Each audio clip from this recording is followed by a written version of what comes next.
Welcome to the Fantasy 40 Podcast with your host, John Dabari. I mean, I can beat the shit out of Hollywood Brown if you'd like. Matt Walker. Like the DK Metcalf of running back. And Andrew Berg. I love Hakeem Butler, actually. He's starting to grow on me. Remember to like, rate, subscribe on Podbean, iTunes, Stitcher, and Spotify. Follow the guys on Twitter at the Fantasy 40. Enjoy the show.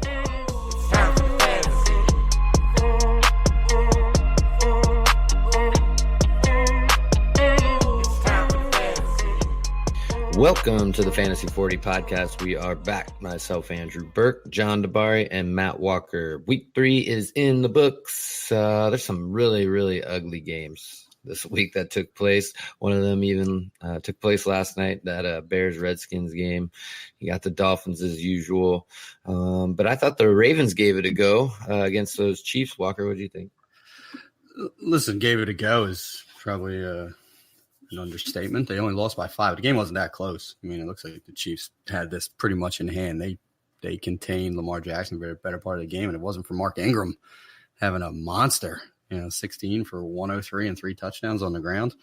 This would have been an absolute blowout. I just don't know why the Chiefs didn't put 50 on them. It seems like they almost let their foot off the pedal at certain points in games just to not really hammer people, but the Chiefs are clicking. Mahomes is amazing. Any Chiefs running back is unstoppable. That's what I've come to realize. It doesn't really matter who it is. I mean, Darrell Williams had a monster game after McCoy went out. I mean, one of them's stoppable. Yeah. I mean, Andy Reid can stop Darwin Thompson from going on the field at any point in the game. I can tell you that much. No. Yeah, you stay over here. We're going to put Darrell in. So to get you in here, John, I know you like to jump ship and join new teams. I was looking at it, and it looks like you might be jumping into Bills Mafia here soon. They're 3-0. What do you think about that? I mean, if you want to just talk about being part of a fan base, I definitely want to be Bills Mafia. Slamming women through fiery tables and throwing dildos on the field and living their best life up there. So, yeah, I'm in. I'm not going to jump aboard the Josh Allen bandwagon yet, but everything else, sign me up.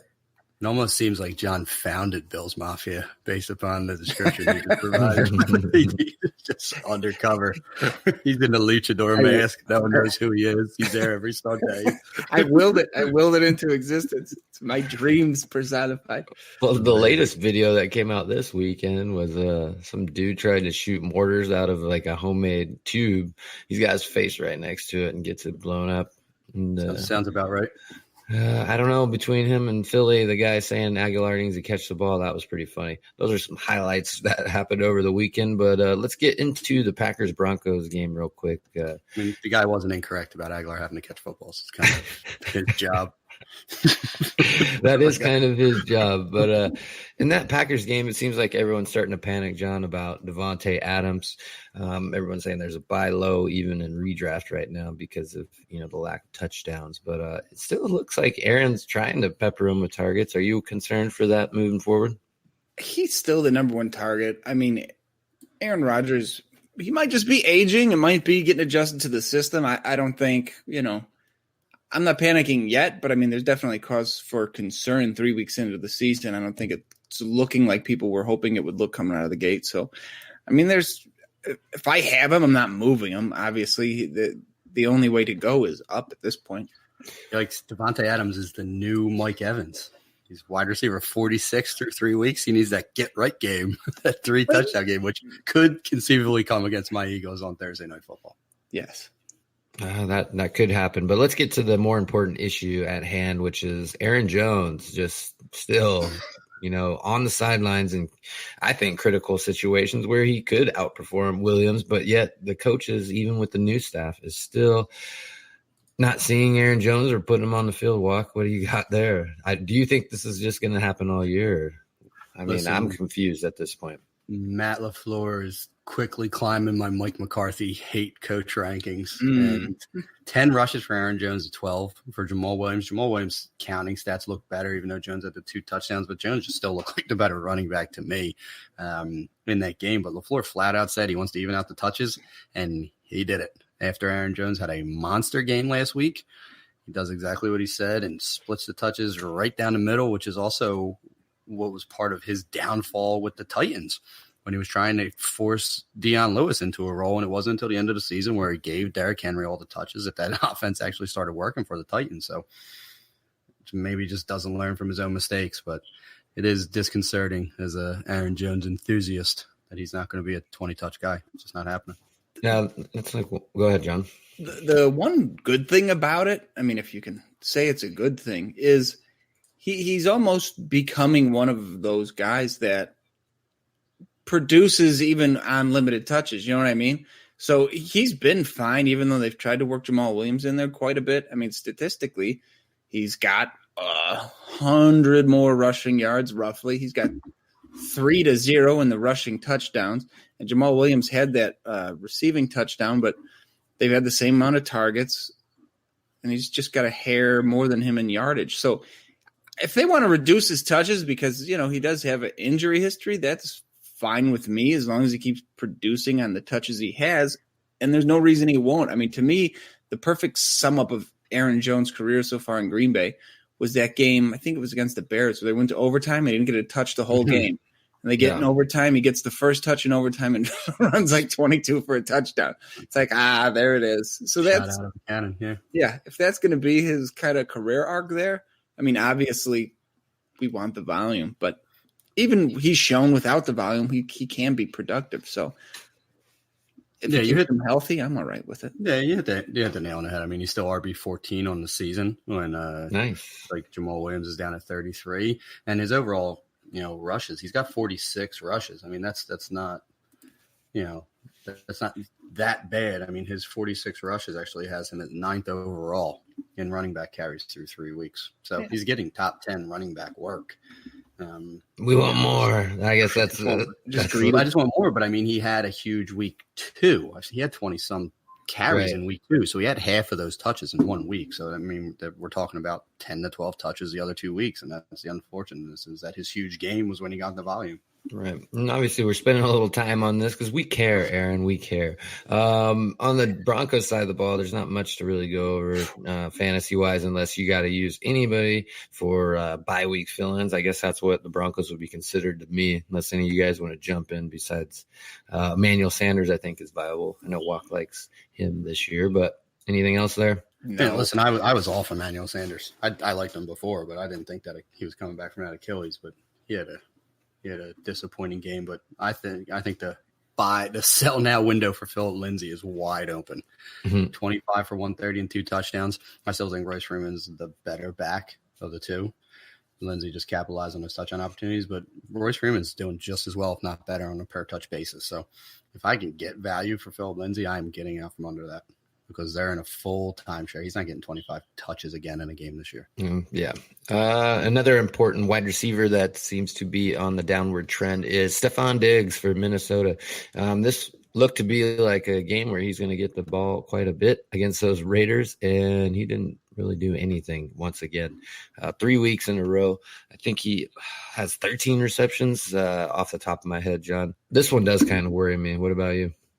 This is what he is. People that think I've rallied against him for a while. He has dog shit games and he has huge games. There's very nothing in the middle. He's super inconsistent. I mean, I have him in a few spots and I'm not panicking. I mean, this is part of the price with him. And Thielen's the more target heavy of the two, and Diggs will from time to time have his big games. But this is what I've expected. I mean, I'm not shocked at all, and I'm not panicking. This is exactly where I thought he would be. Listen, start Diggs when he's healthy and in negative game scripts, because 21 passes from Kirk Cousins this week isn't getting it done. The 10 passes he threw in week 1, just not enough volume. You know, he had the same amount of catches as Thielen in a game. He just wasn't as explosive. Didn't get the touchdown. Didn't get the manufactured 1-yard touchdown run at the end of the game. You know, during the game that Thielen got. So yeah, he's boomer bust, but he was dangerously close to a monster game a week ago when Cousins just missed him on what would have been a second touchdown. So you're right. I mean, you wait for those shots. You know that teams are going to score on the Vikings, and Raiders aren't one of those teams. Yeah, and I mean, it's just Freaking Adam Thielen. I don't know what's going on there. They're just trying to get him the ball any way possible. Like you said, the manufactured touchdown. Remind me of that Eric Ebron from last year. Let's just get him another one real quick. Just get him in the end zone. But what we should be talking about is Darren Waller's 13 for 134 on 14 targets. He is the wide receiver 1 in Oakland. We just have the benefit of putting him in our tight end spot every week. It's impressive, what he can do and how they're really starting to scheme and focus around him. It's the same thing they did with Jared Cook last year, which I think is why his star is kind of he's blossomed so effortlessly as it's a product of the offense, and he's just hyper athletic. Yeah, and I think Tyrell Williams crept into the end zone again. He limped in, sure. Yeah, whatever you want to call it. Josh Jacobs, you got any analysis on him walk? It looks like it's just going to be real tough to have a solid year this year for me personally. He looks good when he can, when the line when the line is blocking for him, but it looks rough. Oh, I got a ton of analysis, and it starts with the fact that they're refusing to use him as a pass catcher when that was by far his most reliable attribute, even coming out of college, is that he doesn't need to come off on passing downs because a plus pass catcher runs quality routes, and they're just not using him. I mean, he had 2 targets in this game. That was his high on the season. He didn't come down with either of them, but 10 for 44 rushing. When they get behind, they're not going to be able to run it. So he needs to be a guy that gets 6 to 8 catches a game, and there's no reason that he shouldn't in this offense. It's not like they have Antonio Brown on the outside with Williams as a 2 and Waller as the 3rd. Like, they just don't have people eating targets in this offense. It's just unexplainable how they're not involving the running back to this point. I'm not similar to Diggs. I'm not panicking yet. He had that good week 1, 100 all-purpose yards, 2 touchdowns. Plus matchup. Yeah. Then Kansas City did okay. I mean, that's a tough game script typically going against them. And this isn't shocking. On the road at Minnesota, who's got a good run defense, and he was sick as shit. He lost like something nuts, like 15 pounds during the week because he's got the flu or something. So I wish I could get that sick. No kidding. But he has a bad matchup. He's already sick. He was on the injury report. I think he missed practice most of the week. So if you're going to factor all that in, it's not, and he's a rookie, so it's not crazy. I'm not panicking yet. No, I'm with you. I mean, they play the Colts next week, and the Colts, I think, are susceptible to the run. That could be a get-right game for them. But then they're home against the Bears in Week 5. They're in London against wherever. The Bears. Sorry, it says versus the Bears. Didn't specify which side of the pond. And then they go on a bye week. So in the next 3, he's got 1 viable start in front of him. He's a start, sit, and a bye. So unfortunately, you're going to have to wait for him to come back from that bye week to really get him going. But yeah, London's not calling for Josh Jacobs. The Bears are going to destroy the Raiders. Speaking of panicking, Saquon Barkley in that Buccaneers game went down with the high ankle sprain, expected to miss 4 to 8 weeks. Obviously, you can't panic because it's already happened. But Daniel Jones looked good, and I think when Barkley comes back, I would say probably 6 weeks. I don't know where that puts us. Week 9. They said they're leaning towards the high side, so maybe 6 to 8. Not only are they leaning towards that, it's going to be that because it's still a lost season, and they are not rushing him back until he's 110%. What do you mean? They're going to get like their last 5 games of the year for him. Yeah, I'm not panicking. He just the amount of volume he's getting. No kidding. He got hurt. That's coming. It's going to keep coming his whole career. Yeah. That's what happens. You guys weren't satisfied with 8 carries for 10 yards before he got hurt? No, that wasn't getting it done for you. That's what he needs, though. The next one could be 9 for 96. Oh, so, that's you know what I mean. Look at Fournette on fucking Thursday. We don't want to talk about that dog shit fucking game, but no, he was -4 something for his first 13 or 14 carries, then breaks one for 69, and that's why volume matters.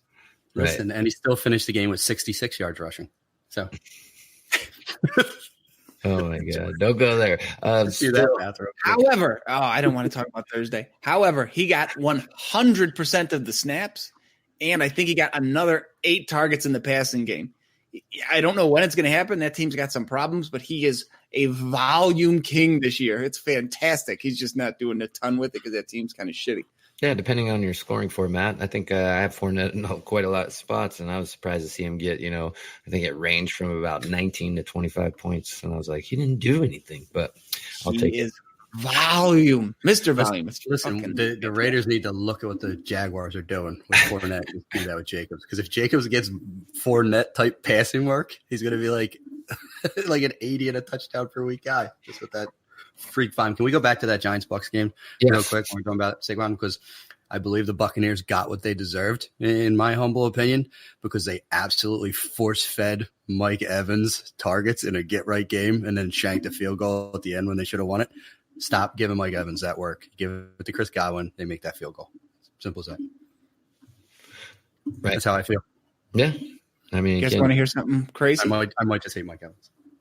Yeah, I hate Mike Evans as well. But if my math is correct, Leonard Fournette is on pace. Oh my God, he's not letting go. I'm not. John said, I don't want to talk about the Thursday night game. I'm not. Now I'm just talking about Fournette. He played Thursday night. 106 targets. He's in CMC territory. That is McCaffrey-esque. Yeah, that's McCaffrey-esque. Hey, 20 through 3 games. All right, look, perfect segue. Let's talk about those Panthers-Cardinals. Real quick, I wanted to talk about the Giants. Is there any wide receiver to own? Are we scooping up Golden Tate, or do we got to get to that later? Besides, Shepard had a good game, and I think he's going to look that way. And Slayton finally got on the field. My man, Darius Slayton, and he, for his first NFL game, where he get three catches and 82 yards. Yeah. So he's a big play guy, but he's going to be, once Tate comes back, Slayton's not going to be relevant this year. I like him in best ball, and if you're desperate and you're an underdog, I think he's playable. Like you said, he's a big play guy, and I'm shocked he got that much work, to be honest. You got to try something out there. I was going to say, you lost Barkley and you got him there. I mean, what else are you going to do? Keep trotting Benny Fowler and Cody Latimer out there? It could be because he's been working with Daniel Jones in practice. That's what I always thought. All right, Walk, go ahead. Hit them Panthers. Kyle Allen season? I mean, this dude unlocked that offense. I mean, his numbers were decent. He only had 261 passes, but 4 touchdowns, and every fantasy-relevant player on the Panthers scored a touchdown. McCaffrey had a big run, 2 touchdowns to Olsen, 1 to Moore, 1 to Samuel. They just looked good. The offense looked good and productive and efficient and moved the ball. But now you're hearing that Cam might have a Liz Frank. That's what I was going to say. They're debating whether he's going to have surgery or trying to rehab it. I think they're just trying to give Kyle Allen a little longer leash to see what's going on here, because I'm pretty sure that these Panthers aren't committed financially to Cam beyond this season. Maybe 2020. I know it's coming up. Like, he's on the precipice of either that next contract or they need to move on. And I'm not saying Kyle Allen's a solution, but that offense looked really, really good with Allen. I'm actually excited to see what he does in his follow-up performance. The Panthers could be just sick of the old babushka look that everywhere Pam go, or Pam. That should be his new name. Pam Newton. That was Pam Newton, dude. That's all on accident. Listen, the Panthers are going to Houston in what could potentially be a shootout. Kyle Allen could put another one up there because those Texans let people score on them. That's for sure. 2 QB leagues. Why not? Walker, you are not wrong about Cam's contract. Yeah, it's only $2 million dead cap if they dump him at the end of the season, and they owe him $18 million. Ooh. Yeah, I mean, listen, he's starting to break down with injury. His game, I don't think, translates to pocket passer. It's terrible. So who knows? Maybe Kyle Allen and Will Grier are battling it out next year for the starting QB job. But yeah, I mean, it's just something to keep an eye on. And talking about quarterbacks, Kyler Murray looked terrible. I mean, he got outplayed thoroughly by Kyle Allen. Maybe harken back to that Texas A&M situation where Kyle Allen took his lunch then too. But that's right. Those Cardinals, I'm not impressed thus far with this offense. And DJ, he's been getting lucky. I mean, he caught a touchdown in junk time, 6 for 26 receiving and a touchdown for David Johnson. But it's not been pretty for him thus far, and he's luckily got all that volume because he's been a disappointment again. Yeah, I just traded him in one of my redraft leagues for Russell Wilson and Stephon Diggs. But just a fantasy tidbit, the Cardinals want to run all these plays. Well, the flip side is the team they're playing has to keep up and run a bunch of plays. Not that they're on their level, but the Panthers threw the ball 26 times. They ran 31 times. So they had a ton of plays themselves. So that might be a little pivot for DFS if you're looking for streaming options. Whoever's playing the Cardinals, the volume should be there. Oh, yeah. 100%. This is David Johnson. I just wanted to look at his stats. He has 13 catches on the year for 83 yards and 2 touchdowns. He's currently running back 8 in PPR, and it's 100% derived by that volume and those 2 touchdown catches. 36 for 133 and 1 rushing in 3 games. He's averaging 40-some yards a game rushing right now. Horrible. I can't stand watching it because I don't even see the explosiveness, though. I get it. The line's horrible and all this stuff, but it's just not looking like the DJ of old to me. But no, I agree. I could be overreacting. No, Fournette doesn't look right either to me. Right. Well, that team just sucks. Right. I'm just going to keep bringing his name up every chance. You know who kind of I does think look- Fournette needs to lose more weight. He said he lost some in the offseason, and he needs to continue that. He needs to go hang out with Josh Jacobs and catch whatever bug he had last week. Drop another 10 or 15 pounds and see what that does for him. Oh, man, just take some X-Lax and sit down Go for a minute. make out with Texas Sam Darnold. we have the solution. Why did they have to say the full name? Didn't it just used to be called mono? Now it's like mono eucalyptus tree. Whatever. By the way, Arizona Cardinals host the Seattle Seahawks. I'm aware. This Sunday. Will- It's going to be a light show for Russell Wilson. Will Disley game. No, you're as a Seahawks fan, and we'll get into that game next, I guess. You are grossly overselling just how horrific that whose name is escaping me, their offensive coordinator is. They're the only team that's going to go into this matchup and shit the bed. Darrell Bevel? No, that's not Bevel. He went to Bevel went to the Jets. Schottenheimer. Yes, thank you. Yeah. No, I was going to go to the Texans Chargers real quick. Carlos Hyde is getting some volume in Houston. Didn't look as good as he once did a couple weeks ago, but I mean, hey, I know Walker was all on my case this offseason. I think, if you need a guy to fill in, he's like just doing a little bit less than what old Lamar Miller used to do. So I kind of like it, and it's kind of a sneaky play. I'm never going to argue in favor of Lamar Miller, but Carlos Hyde had 10 for 19. He just happened to have a touchdown. The Texans as a team had 39 rushing yards. They're just not good. Yeah. And they're 2-1. They're probably going to win that division. The Texans, piss it away in the playoffs. Well, I just wanted to point out that Hyde's getting work when he wasn't supposed to be on a team. You know what's fun? But listen, he still shouldn't be on a team. I just wanted to rub it in your face. That's all. Just lack of better options. Oh, you know what he's doing? He's just further crushing Duke Johnson. Like, no matter where Duke Johnson goes, people obviously just don't know how to use him. Because, one, the Texans don't throw to the running back. Deshaun Watson hates checking down. He's going to run over checking down. So Duke Johnson is an aberration. He's not going to happen again this year. He needs to go to Tampa Bay. It was Tampa Bay or bust for Duke Johnson's fantasy value. Keeping it in that division, seeing Andrew Luck retire because they had no offensive line and he got murdered for a decade. And then Cam Newton now is a shell of his former self because he just gets murdered. Part of that's his own fault. But the Texans have just had a bad – don't you think in that division you start going, oh, shit, we got to fix this because we just saw Andrew Luck disappear. And Deshaun Watson has just gotten murdered for the last 2 years, and he's still getting murdered this year. And then they brought in Tunsil, who hasn't looked that good and got hurt himself. Do you think that's going to change the way a lot of teams address their offensive line because they're getting these good everybody wants a young quarterback cheap, but they're not spending the money on the offensive line to keep them upright. Well, the interesting part about that is if they would have just paid Dwayne Brown, and I know it was like a contentious situation, but if they would have done right by him early on, they wouldn't have had to trade their entire next 2 drafts to get that same left tackle where they still aren't going to have the resources to fortify that line. I mean, now they have Tunsil who's good, and there's still the rest of that line stinks. Yeah. So if you have one good offensive lineman, do you have any good offensive lineman? Because you could just scheme off of him. You just press all the pressure off of the right side, and just put someone man up on Tunsil to occupy him. Didn't fix anything. It's just the move they had to make. It's unfortunate because Watson still has great games, but yeah, he's taking a beating. Yeah. And how about Watson had 351 and 3, and somehow DeAndre Hopkins only had 6 for 67. That's one thing he is doing. He is spreading the ball around. So, As someone who traded Thielen to get Hopkins in a league, it hasn't worked out in my favor. I did the exact same. I gave up Thielen in a first to get Hopkins in a league I picked up, and I was more than happy to do it. I'm like, wow, he accepted that? that's a good move. It's still working for me so far. That's a good one. Real quick, let's go to the Steelers 49ers game. A little back and forth battle there.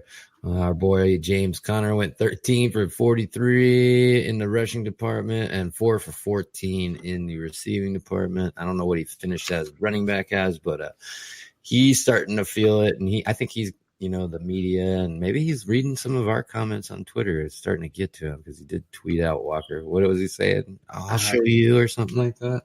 I forget. And I said, yeah, he must be a listener to the 40. But all of that and Jalen Samuels, 0 touches in the game. And I went back and looked at snap counts. And within the first 2 weeks, Jalen Samuels was within 9 snaps of James Conner, weeks 1 and 2. Week 3, Conner had played 36 snaps, and Jalen Samuels was on the field for 14 snaps and didn't even touch the ball as much as Benny Snell did. I don't know what is going on in Pittsburgh. It's almost like they forgot how versatile Jalen Samuels is. Like, go back and watch the film at the end of the season. And why aren't you incorporate that for a young quarterback where you can just dump offs and, get him out and running slot routes and, in space? Like, this is where Jalen Samuels should be getting increased touches and be on the field more. And they scaled it back in favor of Conner, who didn't do shit with 17 touches. I'm at a loss. That's the thing for me is he's not doing shit with the touches he's getting. So why wouldn't you sprinkle him in at least a little bit? And like you said, they did in like week 1, and now it's going backwards. When if anything, it should be increasing. It is going in the wrong direction, Pittsburgh. Yeah, I mean, they even let Benny Snell get some work. He had 3 carries for 6 yards with a long of 4. So 2 carries, 3 more touches than Jalen Samuels. Listen, I started Jalen Samuels this week in a super flex league over Marcus Mariota, who had his first 300-yard game ever, maybe on a fucking Thursday. So I took the goose egg instead of Mariota's first, 15-plus point game I can remember since owning him. So I'm double disgusted. Yeah, that hurts. We're not going to talk about Mariota because there's like 100 of that came on like the last 2 drives where it was just peppering Adam Humphries. I felt really smart till about 3 quarters through the game. It was like Mariota got thoroughly outplayed by Gardner Minshew. But yeah, I mean, Pittsburgh needs to fix their shit. And then that was an ugly ass game. The Steelers didn't even deserve to win that. It was just turnover central. But San Fran is now RBBC and WRBC. They don't have a running back one, and they don't have a wide receiver one. Shit changes every single week. Well, they're definitely trying to make goal lines. They're splitting carries between others. If Tevin Coleman comes back, what are they going to do then? I mean, is each one of these guys going to get 8 carries, a game, and it's going to be totally irrelevant? And George Kittle continues to disappoint. Is Jimmy Garoppolo holding back George Kittle? Yes. No, I think it's bad breaks. I mean, he still had 6 receptions, 57 yards. I mean, the first week. 6 receptions last year. He had 130 yards and a touchdown. That was the stat line for Kittle last year. He's getting a lot more attention. I mean, Pettis got in the end zone. Listen, they have more talent around him this year. He shouldn't be getting more attention. He's triple covered last year. It's the quarterback. That's the difference. Well, let's bring on what's his name? Our boy Nick Mullins. Then, even DJ Beathard, your boy. That Iowa connection role. They do have a relationship. It goes back to college days, but that would be not too bad.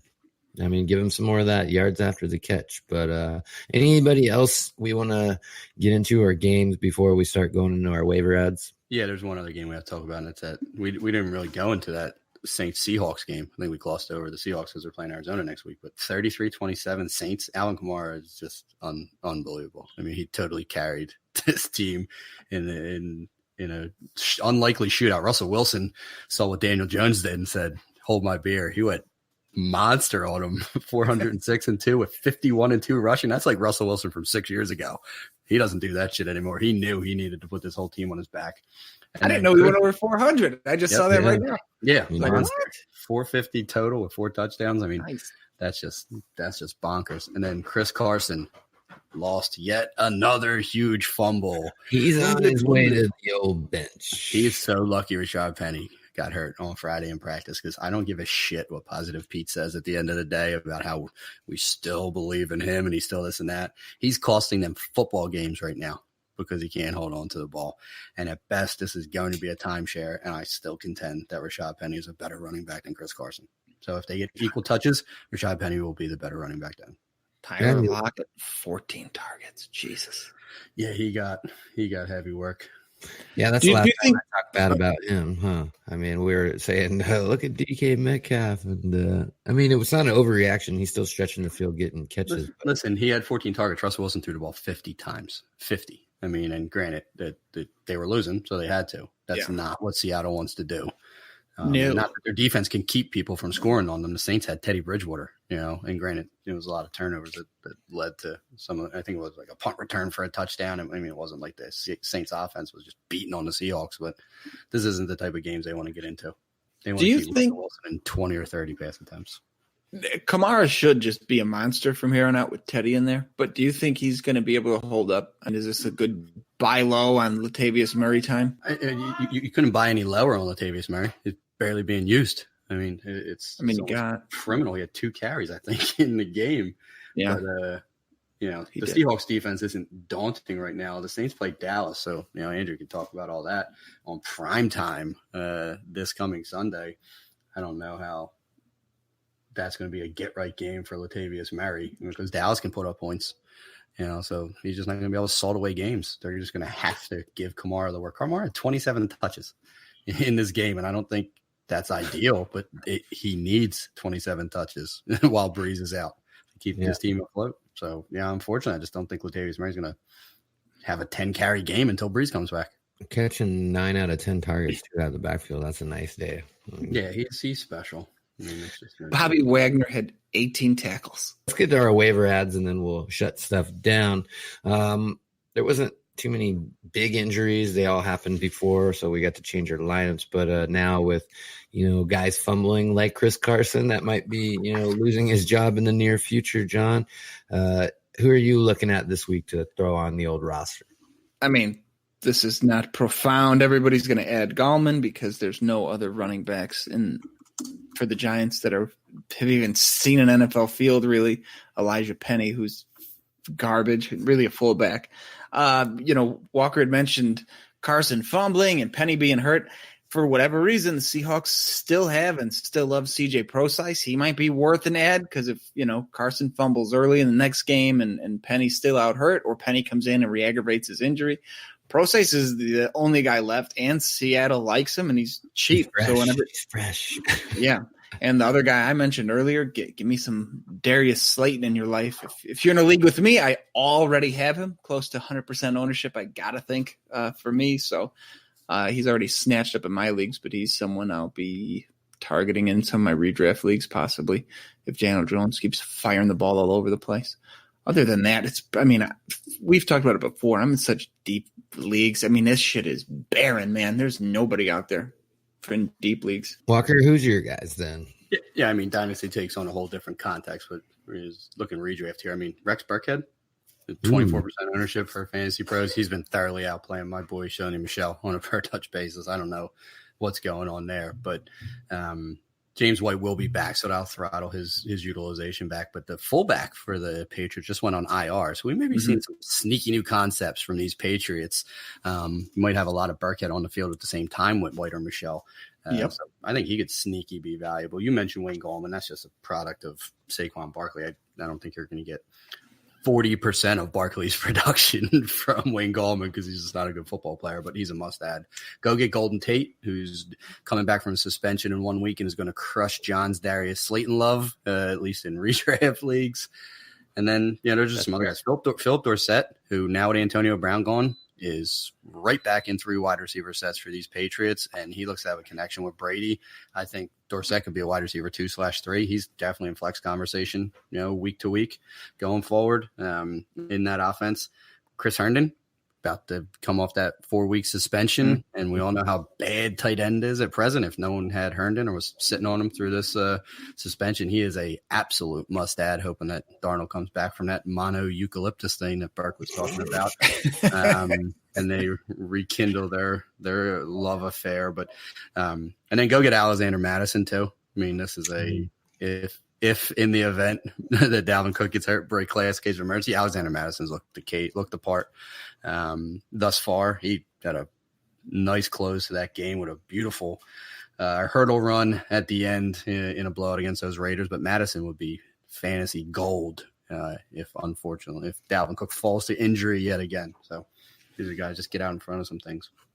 Yeah, you mentioned Golden Tate, another Tate. Auden Tate seemed to get some volume work this week for the Bengals. Yeah, yes, sir. He is there. I know. That's great.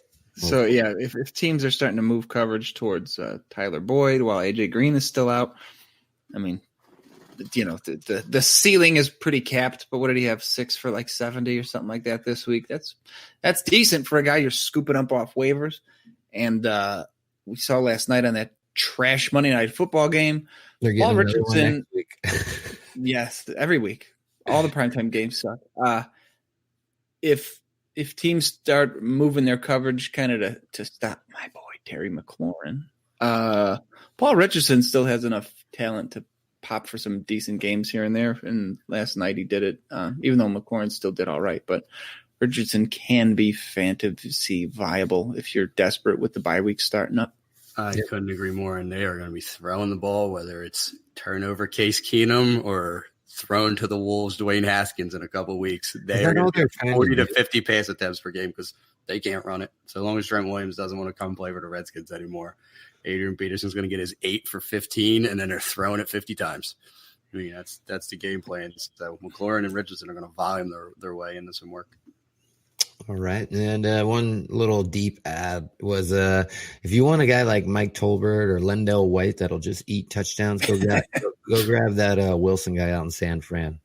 Why not? If you're not worried about it deep enough, throw him in there. You need a touchdown.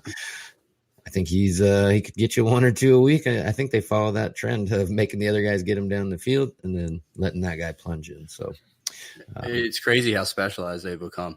I mean, it's like Breda is the between the 20s guy, and then Wilson's the goal line guy, and Raheem Mostert's kind of like their like passing downs or like specialty situation guy, and they're all producing.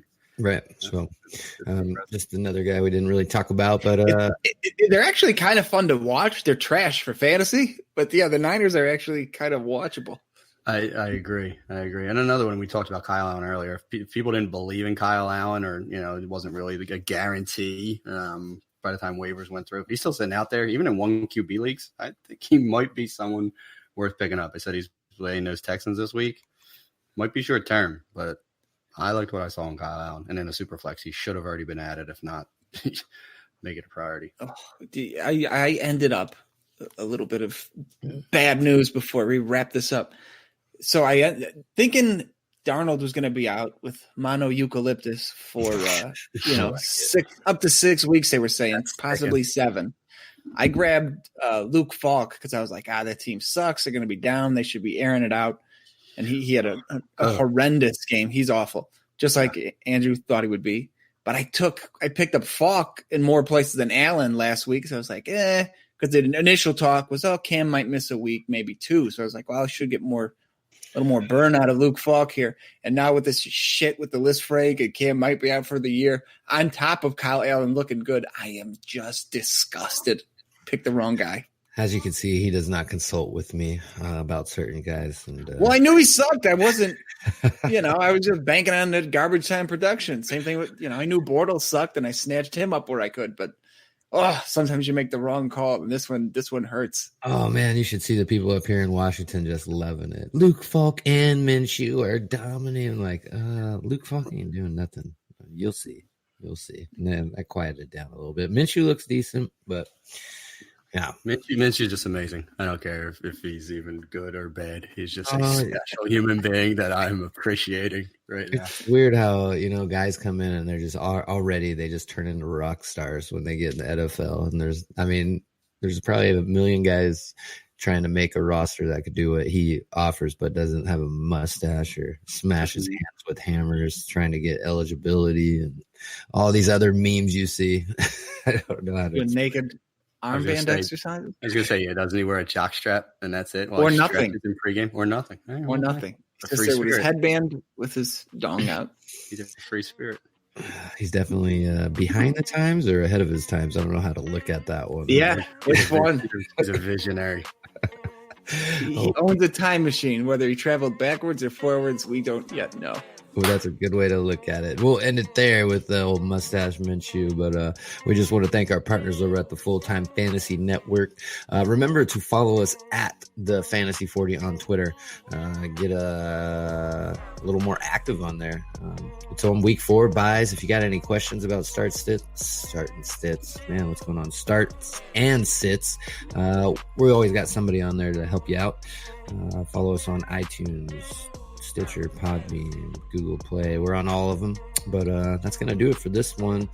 We'll probably get another show out later this week. But for myself, Andrew Burke, John DeBari, Matt Walker, we're the Fantasy 40 and signing off. You actually started your optimal lineup outside of Philip Lindsay. And he should and Lindsay should have started over Gurley. Like that would have been the lineup move. Nobody's doing that.